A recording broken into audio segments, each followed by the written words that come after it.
Ya, terima kasih Anda masih bersama kami di Sport 55 dan tentunya di segmen kedua ini kita akan sedikit memprediksi terkait dengan pertandingan yang akan kita saksikan bersama di babak perempat final di mana ada tim-tim yang tentunya sudah memberikan hasil yang sangat positif seperti itu mulai dari fase grup 16 besar sampai akhirnya dia bisa sampai ke perempat final seperti itu Bung ya. Dan tentunya tadi juga kita sudah memberikan sedikit gambaran bagan di mana tim-tim atau negara-negara yang bertanding ini tentunya merupakan negara-negara yang sudah tidak diragukan lagi seperti itu. Dan tentunya untuk di babak perempat final ini kemungkinan besar akan merubah sedikit strategi karena kalau misalnya kita lihat ya makin mendekati final ya tentunya mungkin strategi yang akan diturunkan oleh kedua pelatih juga atau masing-masing pelatih akan semakin dimaksimalkan. Oke, mungkin kita akan membahas sedikit terkait dengan pertandingan yang akan kita saksikan di hari nanti, di mana di babak perempat final ini kita akan menyaksikan dua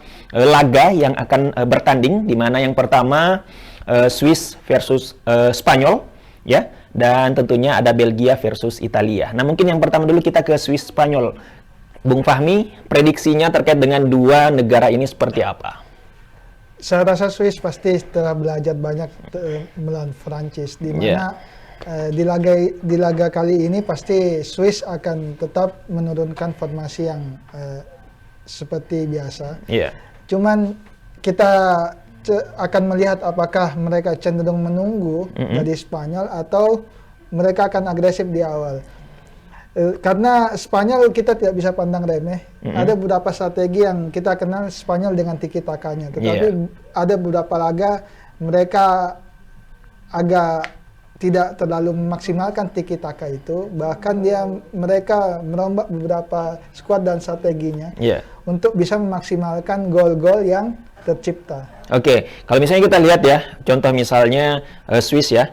Nah, tentunya ini untuk melaju ke babak perempat final kan tidak mudah ya. Karena di babak pertama dia sempat atau hampir mengalami kekalahan begitu. Tapi untung mungkin keberuntungan mengarah ke Swiss sehingga dia bisa menang seperti itu ya. Nah, kalau terkait dengan strategi yang akan diturunkan dan tentunya terkait dengan komposisi pemain yang akan dipasang oleh kedua pelatih, apakah memang menurut Bung Fahmi akan sama ataukah ada sedikit perubahan yang akan dilakukan oleh kedua pelatih ini?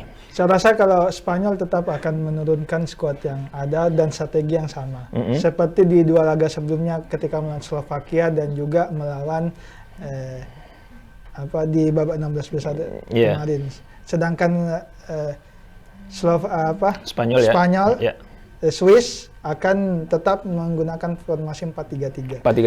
Di mana formasi ini sudah jelas akurat dan walaupun sempat tertinggal lawan Prancis, tetapi pertarungan mereka di lini tengah terhandle dengan baik. Sudah teruji ya. Ya, dan ini kemungkinan besar strategi itu yang akan kembali diterapkan oleh sang pelatih. Oke, baik. Terkait dengan skor akhir nih, ini kan cukup penting juga ya, karena mungkin di luar sana banyak yang menjagokan Spanyol, tapi tentunya kita juga tidak bisa meragukan lawannya di perempat final ini. Nah, menurut Bung Fahmi sendiri, atau prediksi Bung Fahmi sendiri, skor kira-kira berapa nih untuk Spanyol versus Swiss? Spanyol tentu lebih matang.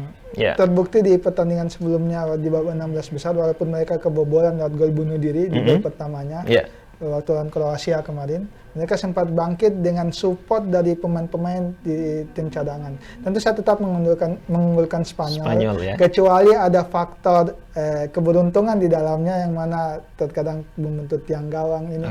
Itu di luar ini, biar bagaimanapun kulit bola masih bundar ya. Tetapi saya tetap mengunggulkan Spanyol, mungkin akan 3-1. 3-1, berarti cukup telak juga ya. Nah, ini kan kita tidak bisa prediksi tentunya hasil akhir terkait dengan pertandingan ini ya. Nah, kalau misalnya contoh berakhir dengan adu penalti. Nah, kira-kira menurut Bung Fahmi, masing-masing negara apakah memang mempunyai algojo yang bisa dijadikan sebagai penembak begitu, dan kira-kira kalau misalnya babak penalti itu berlangsung, apakah masih tetap memegang Spanyol atau akan beralih ke Swiss? Tetap memegang Spanyol, Bung. Tetapi tergantung dari atensi spotter yang ada di lapangan. Karena ini memang masa pandemi, tetapi Euro tetap dihadiri oleh ribuan supporter. Yeah. Ini sangat dugaan sebenarnya di mana di Indonesia kita tertahan dengan pandemi Pandeminya, COVID-19, oke. tetapi di Euro, pagelaran Euro seperti tidak ada. Iya, sangat pandemi. ramai ya. Sangat ramai. Jadi Yeah. inilah yang membuat terkadang penalti juga memberi tekanan besar pada algojo-algojonya. Oke, berarti mental juga di situ sangat teruji ya, Sangat karena teruji. mungkin pada saat mereka berlaga di di klub mereka masing-masing mungkin sedikit berbeda karena kan ini liganya lebih ke Euro ya, dan tentunya ini membawa nama negara. Oke, baik, itu tadi pertandingan atau prediksi ya terkait dengan pertandingan antara Swiss dan Spanyol, dan wajib kita tonton kira-kira siapa yang akan melaju ke babak selanjutnya, dan nanti setelah itu pasti kita juga akan menyaksikan antara Belgia versus Spanyol, Belgia versus Italia ya. Dan tentunya ini juga sangat menarik karena kita tahu Belgia mengalahkan sang juara Euro 2 sebelumnya, dan Italia ini adalah salah satu kandidat juara juga ya, seperti itu. Dan tentunya semoga baju yang saya kenakan ini bisa saya pakai sampai laga final nanti, seperti itu. Nah, tapi terkait dengan prediksi untuk dua laga ini atau di laga Belgia versus Italia, komentar Bung Fahmi seperti apa? Tentu menarik. Tadi ada keceplosan sedikit Bung Jabal antara Belgia dan Spanyol. Mungkin bisa jadi terjadi di semifinal. Tapi, mungkin saja ya. Tapi kita tidak bisa meremehkan Italia, di Ya. mana mereka telah memegang rekor 31 kemenangan tanpa kekalahan di bawah tangan dengan Roberto Mancini. Iya.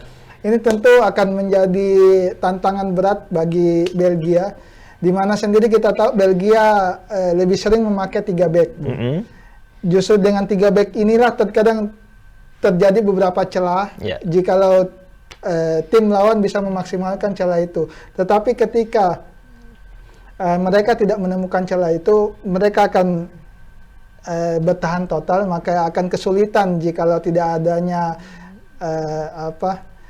intercept yang baik dari Belgia. Bahkan Italia harus merubah strateginya untuk bisa mendobrak pertahanan dari Belgia, Bung. Oke, baik. Kalau misalnya kita lihat ya, dua negara ini merupakan artinya negara yang mempunyai key player yang hebat-hebat seperti itu. Nah, tentunya untuk memprediksi siapa yang bakal menang ini cukup susah. Tetapi tentunya Bung Fahmi harus memberikan sedikit tebakan skor kira-kira menurut Bung Fahmi untuk laga Belgia versus Italia, kira-kira skornya berapa? Italia lawan Belgia ini kita tidak bisa, saya sendiri tidak bisa memprediksi secara rinci karena tergantung dari seperti apa formasi di lapangan, bahkan strategi yang diturunkan oleh masing-masing pelatih. Khususnya oleh Roberto Martinez, di mana Belgia waktu lawan Portugal kemarin cenderung bertahan, yang kita kira Belgia seharusnya lebih agresif menekan Portugal, tetapi malah sebaliknya bertahan, ya? Malah cenderung melihat bagaimana reaksi dari Portugal, dan itu dimaksimalkan dengan adanya Thorgan Hazard, bahkan adanya Eden Hazard, karena biasanya di posisi itu tidak dimainkan Eden Hazard di depan, Bung. Posisi 3 penyerang di depan, bukan Hazard yang biasa dipasang waktu melawan Portugal kemarin. Biasanya di situ ada Dries Mertens dan juga biasa ada Denzel Insigne. Tapi kemarin adanya Hazard, tentu ini mereka mengandalkan serangan balik sangat kelihatan, Bu. Oke, berarti memang strategi yang diturunkan oleh sang pelatih Italia ya pada saat 16 besar kemarin terbukti efektif, Bu. Belgia ya, terbukti efektif begitu, dan tentunya bisa mengalahkan Portugal, dan sekarang akan berlaga lagi begitu melawan Italia. Oke, baik, sebentar masih ada 2 pertandingan yang akan kita bahas ya, tentunya ulasan prediksi masih akan saya minta dari Bung Fahmi terkait dengan pertandingan yang akan kita saksikan di hari Minggu nanti. Tetapi kita harus break sejenak dulu. Maka dari itu, Sport Lovers jangan kemana-mana, tetap di Sport 55.